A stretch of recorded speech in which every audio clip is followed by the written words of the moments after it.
गुरुमुख जन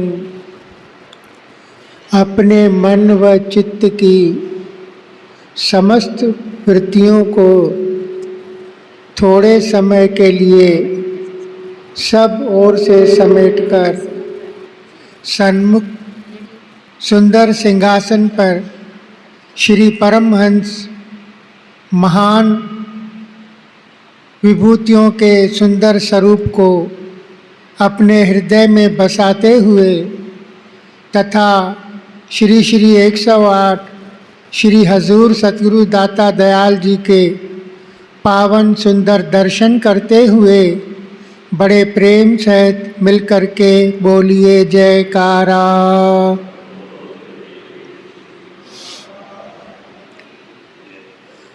भाग्यशाली गुरुमुख को श्री आनंदपुर दरबार की रचना से जो भक्ति परमार्थ और रूहानियत का लाभ हम गुरुमुखों को प्राप्त हुआ है और हो रहा है और होता ही रहेगा, इसके बयान करने की ज़बान को ताकत नहीं है, न लेखनी को लिखने की ताकत है।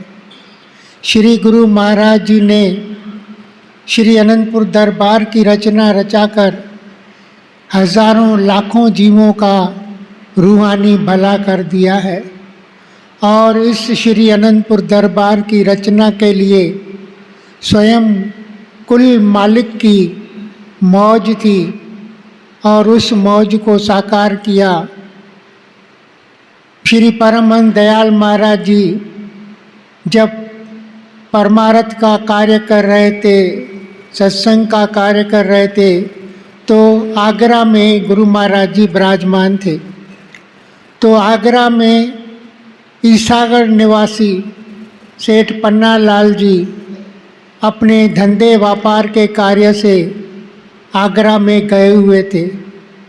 उनको श्री परमहंस दयाल महाराज जी की पावन दर्शन हुए और उन्होंने सत्संग का भरपूर लाभ उठाया। जितने दिन वो आगरा में थे रोज़ श्री दर्शन करते और श्री चरणों में आकर माथा टेकते थे। तो जब वो वहाँ से निकलने लगे तो उन्होंने भक्त पन्ना लाल जी ने श्री चरणों में विनती की कि श्री गुरु महाराज जी कभी हमारे शहर ईसागढ़ में भी कृपा फरमाएं और हमारे घर में आकर चरण छुआएं, वहाँ भोजन स्वीकार करें। उनकी विनय सुनकर भक्ति परमार्थ के विराट शहंशाह श्री परमहंस दयाल महाराज जी मंद मंद मुस्कराने लगे और मुस्कराते हुए फरमाया, भगत पन्ना लाल जी आपकी विनय हम स्वीकार करते हैं, हम आपके पास जरूर आएंगे, लेकिन इस समय हमें टाइम नहीं है। लेकिन हमारा आपसे ये वायदा रहा कि हम आपके शहर ईसागढ़ में और आपके घर में ज़रूर आएंगे। तो भगत पन्ना लाल जी बड़े खुश हुए। फिर वो तो अपने शहर चले आए। जब थोड़े समय बाद श्री द्वितीय पातशाही श्री गुरु महाराज जी परमार्थ के रूहानियत के सिंहासन पर विराजमान हुए, तो द्वितीय पातशाही गुरु महाराज जी कुछ महात्मा जनों के साथ इस श्री अनंतपुर दरबार की भूमि का निरीक्षण करने, सर्वे करने इस बयाबान जंगल में पहुँचे। तो भक्त पन्नालाल जी को पता चला कि पास में ही महापुरुष आए हैं, संत महापुरुष आए हैं। तो वो बैलगाड़ी में चढ़कर यहाँ पर आया। घोर जंगल ही जंगल था। उस समय उसने आकर श्री गुरु महाराज जी श्री द्वितीय पातशाही जी के पावन दर्शन किए और अर्ज़ किया कि गुरु महाराज जी पास में ही मेरा शहर है, आप उस शहर में कृपा करें और मेरे घर चरण छुआएं और वहाँ भोजन भी स्वीकार करें। तो श्री गुरु महाराज जी ने कहा कि हम कल आपके पास आएंगे। तो दूसरे दिन वो श्री गुरु महाराज जी को बैलगाड़ी में बिठाकर ईसागढ़ ले गया, अपने घर ले गया। तो जब भोजन वगैरह सब हो चुका, सत्संग का टाइम हुआ, तो श्री गुरु महाराज जी वचन फरमाने लगे। वचन फरमाते फरमाते श्री गुरु महाराज जी ने फरमाया कि भक्त पन्नालाल जी, हमने जो आपसे वायदा किया था वो वायदा आज पूरा किया।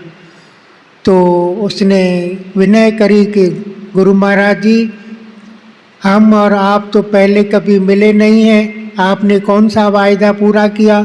तो श्री गुरु महाराज जी ने वो आगरा वाली बात उनको याद कराई कि आगरे में आपने हमको विनती करी थी और हमने कहा था कि इस समय हमारे पास टाइम नहीं है, लेकिन हमने कहा था कि हम आपके पास जरूर आएंगे। तो उस पन्नालाल जी को वर्षों पुरानी बात याद आ गई। तो उसने विनती करी कि गुरु महाराज जी, उस समय तो आपका रूप दूसरा था। तो गुरु महाराज जी ने फरमाया कि तभी तो हमने कहा था ना कि हम को अभी टाइम नहीं है, हम आपके पास आएंगे जरूर। और फिर फरमाया कि हम तो अभी हमेशा हमेशा के लिए आपके पास में ही रहेंगे। तो ये श्री अनंतपुर धाम की रचना हुई। रचना रचा कर गुरु महाराज जी ने जो त्रिलोकी पर उपकार किया है, सकल विश्व में ध्वजा आपके गौरव की लहराती है, जयकारों की ध्वनि निरंतर अंबर को गुंजाती है। सारी विश्व में गुरु महाराज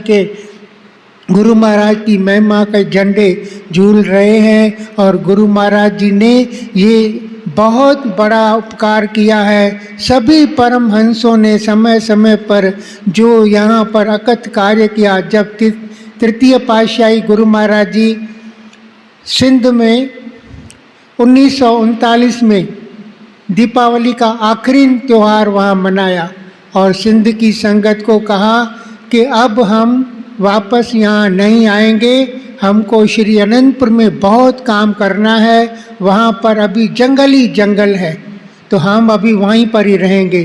तो सेवकों ने विनय की, गुरु महाराज जी आप फरमा रहे हैं वहाँ पर श्री अनंतपुर में बहुत कार्य करना है, अभी जंगल ही जंगल है, आप वहाँ जा रहे हैं तो हम आपको कुछ सामान लेके देवें यहाँ से।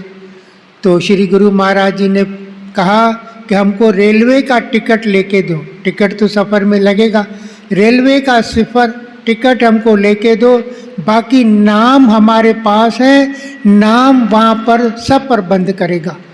नाम हम वहाँ नाम का सिमरन करेंगे, सबको नाम जपाएंगे, नाम के जाप से वहाँ सब कुछ होता जाएगा। तो देखिए ये श्री अनंतपुर क्या से क्या होती गई। महापुरुषों ने कितनी अनुपम कृपा करी है इस धरती पर, कितना परिश्रम किया है, अकथ मेहनत की है सभी महापुरुषों ने हम जीवों को सुख और आराम देने के लिए ये सारी रचना रचाई है। शहर शहर में, देश विदेश में जीवों के कल्याण के लिए आश्रम निर्धारित किए हैं हमको आराम देने के लिए। एक बार हमारे प्राणाधार हृदय सम्राट श्री श्री 108 श्री पंचम पातशाही श्री गुरु महाराज जी ने कलकत्ता में प्रीति धाम में कृपा फरमाई। तो जब वहाँ पर कृपा हुई, दर्शन खुले, तो एक भगत जी ने आकर विनती की, गुरु महाराज जी आप अभी श्री अनंतपुर से इतना सफ़र करके और यहाँ पर आपने सबको दर्शन दे रहे हैं, और अभी सुना है कि आप यहाँ से श्री प्रयाग धाम जाएंगे, वो भी बहुत लंबा सफ़र है, इसीलिए मेरा अर्ज़ है कि आप 2 दिन मेरे घर में चलकर आराम करें। तो गुरु महाराज जी ने फरमाया कि हम आराम करने नहीं आए, हम तो आपको आराम देने के लिए आए हैं। तो गुरु महाराज जी ने फरमाया कि आप लोगों ने नाम का सिमरन किया है, तो उस नाम की खींच में खींचकर हम आपके पास यहाँ चले आए हैं कलकत्ता में, और आप और भी अधिक नाम जपोगे तो हम आपके घर में तो क्या, आपके घट में आकर विराजमान हो जाएंगे। तो महापुरुष तो हमें अपनी कृपा से, रहमत से हर वक्त निहाल करते रहते हैं। हम आप बहुत ही भाग्यशाली हैं जो हमें इस रूहानी दरबार में चरण शरण मिली है। गुरु महाराज जी हमारा कल्याण करने के लिए जो नियम बनाए हैं उनमें हमारा कल्याण समाया हुआ है। हम उनके नियमों की पालना करके, और अभी हज़ूर श्री गुरु महाराज जी की मौज है, 2 घंटा भजन सिमरन हर एक गुरुमुख के लिए अनिवार्य है। तो उन 2 घंटा भजन सिमरन करते हुए, 5 नियमों की पालना करते हुए श्री गुरु महाराज जी की पावन प्रसन्नता प्राप्त करें और अपने जीवन को सफल बनाएं। बोलो जयकार।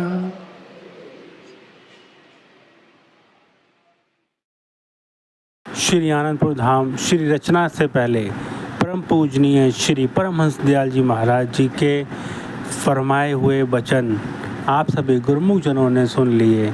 आपको ये सत्संग कैसा लगा कृपया कमेंट्स करके ज़रूर बताएं। इसी प्रकार के सत्संग सुनने के लिए इस चैनल को सब्सक्राइब करें, गुरुमुख जन तक अवश्य शेयर करें ताकि वह भी घर बैठे बैठे परम लाभ प्राप्त कर सके। बेल आइकन प्रेस करना ना भूलें ताकि आने वाले सत्संग की अपडेट आप सभी गुरुमुख जन को प्राप्त हो सके। बोलो जय।